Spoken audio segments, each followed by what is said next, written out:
दोस्तों, एक पिता जब अपने 12 साल के मासूम बेटे को अधजली हालत में देखता है तो देखकर वो बेहोश हो जाता है।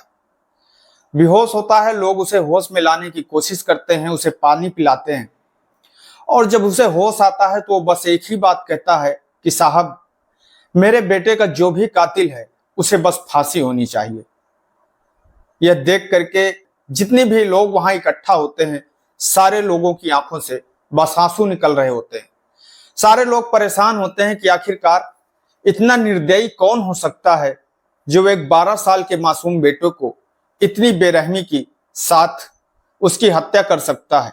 आखिरकार इस 12 साल के मासूम की किसी से क्या दुश्मनी हो सकती है। पर दोस्तों, आज की जब इस कहानी को आप लोग जानेंगे, सुनेंगे, तो आप लोगों के पैरों के नीचे की जमीन खिसक जाएगी और आप लोग भी ये सोचने के लिए मजबूर हो जाएंगे कि आखिरकार कोई इंसान इतना स्वार्थी कैसे हो सकता है, 12 साल के मासूम की इस तरीके से, इतनी निर्दयी तरीके से उसकी हत्या कर दे। दरअसल दोस्तों, आज की ये जो घटना है, यह घटना है बिहार के पटना शहर की। बिहार के पटना शहर में जहां एक परिवार रहा करता है। परिवार में मात्र 4 लोग होते हैं। परिवार के मुखिया प्रमोद दुबे, उनकी पत्नी रोमा कुमारी और उनको एक बेटा जिसका नाम होता है श्रेयांश, उम्र 12 वर्ष, और एक बेटी जिसकी उम्र लगभग 15 वर्ष के आसपास होती है। दरअसल दोस्तों, जो प्रमोद दुबे होते हैं उनका एक अपना कारोबार होता है। उनकी पत्नी रोमा कुमारी एक सरकारी टीचर होती हैं, बीपीएससी टीचर होती हैं। एक दिन शाम का वक्त होता है, रोमा कुमारी पुलिस के पास जाती हैं और पुलिस के सामने रो रो कर, चीख चीख कर ये कह रही होती हैं उनका जो बेटा है उसे किसी ने किडनैप कर लिया है, वो घर से अचानक से गायब हो गया है। पुलिस रोमा कुमारी के कहने पर एफआईआर दर्ज करती है और एफआईआर दर्ज करने के बाद में उस बेटे को तलाश करने का सर्च ऑपरेशन चालू कर देती है। धीरे धीरे करके लगभग 14 से 15 दिन बीतते जाते हैं। इधर पुलिस परेशान होती है, सर्च ऑपरेशन अपना तेज करती है, उस बच्चे की तलाश करती है। पर इधर 14 से 15 दिन का समय बीत जाता है, पर 14 से 15 दिन के बाद भी उस बेटे का कहीं पर पता नहीं लगता।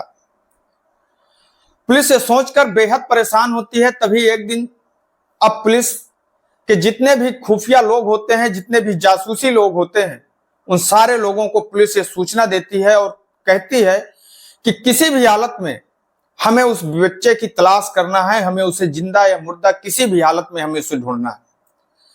पुलिस के जितने भी लोग होते हैं सारे लोग एक्टिव हो जाते हैं। पुलिस कई टीमें बनाती है उस बच्चे को ढूंढने के लिए।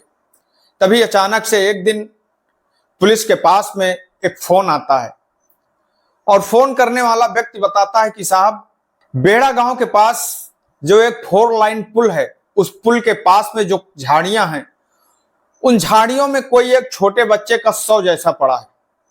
जैसे ही पुलिस इस बात को सुनती है, तुरंत वहां पर मौके पे पहुंचती है और मौके में पहुंच करके जब देखती है तो वो जो लाश होती है वो जली होती है, आधी जल चुकी होती है। उसके हाथ पैर बंधे होते हैं।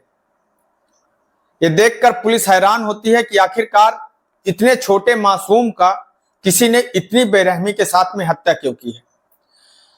पुलिस को यह शक होता है कि शायद ये जो बेटा गायब है, श्रेयांश, जिसकी एफआईआर उसकी मां रोमा कुमारी ने लिखवाई है, उसके पिता ने लिखवाई है, शायद ये वही हो सकता है। तुरंत रोमा कुमारी और प्रमोद दुबे को सूचना दी जाती है। मौके पर पहुंचते हैं और पहुंच करके वो अपने बेटे की शिनाख्त करते हैं तो पता लगता है कि वो बेटा कोई और नहीं बल्कि श्रेयांश ही है। पर पुलिस ये सोचकर हैरान होती है कि आखिरकार इस 12 साल के मासूम का किसी ने इतनी बेरहमी के साथ में हत्या क्यों कर दी। आखिरकार इस 12 साल के मासूम की दुश्मनी किससे हो सकती है। अब इस बारे में जब उसके पिता प्रमोद दुबे से पूछा जाता है तो वो कहते हैं कि साहब, मेरी न तो किसी से कोई दुश्मनी है और न तो मेरा किसी से कोई झगड़ा है। साहब, मुझे तो खुद नहीं पता है कि आखिरकार मेरे बेटे को इतनी बेरहमी के साथ में कौन मार सकता है। उसकी मां से पूछा जाता है, मां कहती है कि मुझे इस बारे में कोई जानकारी नहीं है। अब पुलिस अपना सर्च ऑपरेशन तेज करती है। जैसे पुलिस अपना सर्च ऑपरेशन तेज करती है, आसपास के जितने भी सीसीटीवी कैमरे होते हैं उन सीसीटीवी कैमरों को खंगालना चालू करती है। तो पुलिस को एक गाड़ी दिखाई देती है, जो गाड़ी वहां पर जाती है और जाने के बाद में फिर वहां से वापस होती है। पुलिस को उस गाड़ी में कुछ संदिग्ध लगता है। अब पुलिस उस गाड़ी के अंदर जो बैठे हुए व्यक्ति होते हैं उनको तलाश करने की कोशिश करती है, पहचान करने की कोशिश करती है कि आखिरकार इस गाड़ी के अंदर कौन व्यक्ति बैठा है। तभी पुलिस को ऐसा लगता है कि शायद उसके अंदर कोई और नहीं, रोमा कुमारी है, जो उस लड़के की मां है। अब पुलिस रोमा कुमारी को पूछताछ के लिए थाने बुलाती है। जैसे ही पुलिस रोमा कुमारी को पूछताछ के लिए थाने बुलाती है और थाने बुला करके जब रोमा कुमारी से पुलिस पूछताछ करती है तो रोमा उसके ऊपर भड़क जाती है और वो कहती है कि मेरा ही बेटा गायब हुआ है, मेरे ही बेटे की हत्या हुई है और आप लोग मुझसे ही सवाल कर रहे हो। पर पुलिस को शक ही नहीं बल्कि पूरा यकीन हो जाता है कि इसमें कहीं ना कहीं रोमा कुमारी का कोई ना कोई हाथ है। पुलिस तुरंत रोमा कुमारी से सख्ती से पेश आती है और अपने तरीके से जब रोमा कुमारी से पूछना चालू करती है, रोमा कुमारी टूट जाती है और टूटने के बाद में वो जो सच पुलिस को बताती है सुन करके न तो पुलिस को यकीन होता है और न तो ही जब लोगों को इस बारे में जानकारी होती है, सोशल मीडिया के माध्यम से, पेपर अखबार के माध्यम से जब लोगों तक ये सूचना पहुंचती है तो लोगों को भी यह यकीन नहीं होता है और लोग भी ये सोचने लगते हैं कि आखिरकार कोई माँ ऐसा कैसे कर सकती है कि जिस बेटे को उसने अपने पेट में 9 महीने तक पाला हो, उसे पाल पोस कर बड़ा किया हो, वही मां अपने ही बेटे का इतनी बेरहमी के साथ में कत्ल कर सकती है। दरअसल दोस्तों, रोमा कुमारी बताती है कि जब वो स्कूल में टीचर होती है, उसके स्कूल का जो कैंप है वो किसी दूसरे स्कूल में जाया करता है और तभी उसकी मुलाकात एक प्रिंसिपल से हो जाती है, निर्मल पासवान। उस निर्मल पासवान नाम के प्रिंसिपल से हो जाती है, जो उनका एक स्कूल होता है और उस स्कूल में वो प्रोफेसर भी होते हैं और प्रिंसिपल भी होते हैं। उनके स्कूल का काफी अच्छा पढ़ाई होती है, इस वजह से उनके स्कूल का काफी अच्छा नाम होता है और हर जगह उनका स्कूल भी ट्रेनिंग में जाया करता है। और उसी दौरान रोमा कुमारी की मुलाकात निर्मल पासवान से हो जाती है। अब निर्मल पासवान और रोमा कुमारी के बीच में बातचीत होने लगती है और बातचीत होते होते इन दोनों के बीच में दोस्ती हो जाती है। दोस्ती इतनी गहरी हो जाती है कि नजदीकियां इतनी गहरी हो जाती हैं कि इन दोनों के बीच में प्रेम संबंध हो जाते हैं, समय व्यतीत करने लगते हैं। इस बात की भनक उसके पति प्रमोद दुबे को लगती है। प्रमोद दुबे अपनी पत्नी रोमा कुमारी से इस चीज का विरोध करता है, पर रोमा कुमारी इस बात को लेकर के अपने पति से झगड़ा करने लगती है, बात बात पर उसे ताने देने लगती है और वो कहती है कि वो केवल उसके ऊपर शक करता है।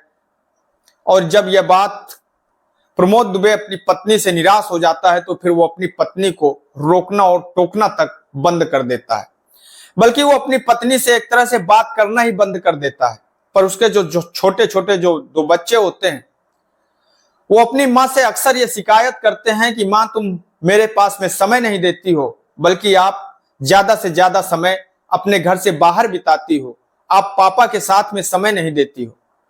ये बात रोमा कुमारी को कहीं ना कहीं खटकने लगती है कि जो वो प्यार करती है, उसकी प्यार में अगर कोई रोड़ा बन रहा है तो उसके बच्चे बन रहे हैं।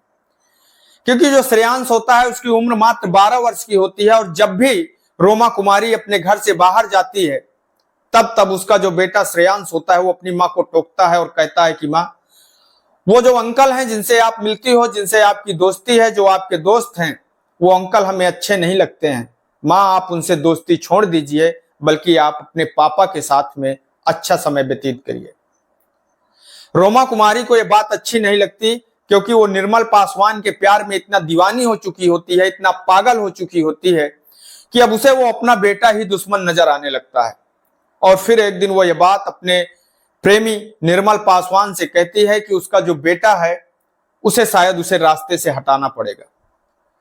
वो दोनों मिलकर के बातें करते हैं, प्लान करते हैं और प्लान के मुताबिक एक दिन उसकी जो बेटी और उसके जो पति होते हैं जब घर पर नहीं होते तब वो चुपचाप अपने बेटे को अपने साथ ले जाती है और ले जाने के बाद में वो अपने बेटे को बड़ी बेरहमी के साथ में मारती है, पीटती है और जब बेहोशी की हालत में होता है, उसके प्राण, उसकी सांसें चल रही होती हैं, तभी वो अपने बेटे के हाथ पैर बांधती है और हाथ पैर बांधने के बाद में जो उसका प्रेमी होता है वो एक दूसरे रास्ते से आता है।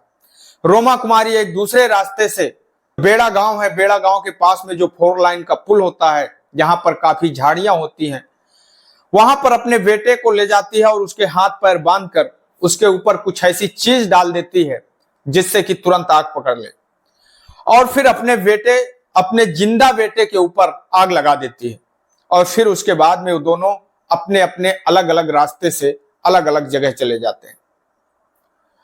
पुलिस जैसे ही रोमा कुमारी के मुंह से इस बात को सुनती है, पुलिस को यकीन ही नहीं होता है, लोगों को यकीन ही नहीं होता है कि आखिरकार ये मां है या फिर कोई डायन है, जो अपने ही बेटे को अपने प्यार के लिए, अपने प्रेमी के लिए, अपने ही मासूम बेटे को हत्या कर देती है, उसे जिंदा जला देती है। पुलिस रोमा कुमारी को गिरफ्तार करती है और गिरफ्तार करने के बाद में उसका चालान कर देती है और जो निर्मल पासवान है उनकी तलाश करती है। निर्मल पासवान क्योंकि अभी तक फरार है, अभी तक पुलिस की गिरफ्त से बाहर है। जैसे ये बात उसके पिता प्रमोद दुबे को मालूम पड़ती है कि जो उसकी बेटे की हत्या उसकी मां ने ही की है, तब वो अपने बेटे की लाश को देखता है, तो देखकर वो कभी बेहोश होता है तो कभी उसे होश आता है, और वो पुलिस से बस एक ही बात कहता है कि साहब जो भी है, जो भी मेरे बेटे का कातिल है, बस मेरी आपसे इतनी ही मांग है कि उसे फांसी होना चाहिए। दोस्तों, जो वो पिता मांग करता है, क्या वो गलत है या सही है? अपनी राय हमें कमेंट बॉक्स में जरूर दें। दोस्तों, इस घटनाक्रम को सुनाने का उद्देश्य किसी को ठेस पहुंचाना नहीं है, किसी को दुख पहुंचाना नहीं है, बल्कि आप लोगों को सजग करना है, सतर्क करना है। मैं आपका दोस्त सागर पटेल इन्हीं शब्दों के साथ में आपसे विदा लेते हैं। कल फिर मिलेंगे किसी एक नई कहानी के साथ में, किसी एक नई घटना के साथ में। तब तक के लिए नमस्कार, जय हिंद, जय भारत।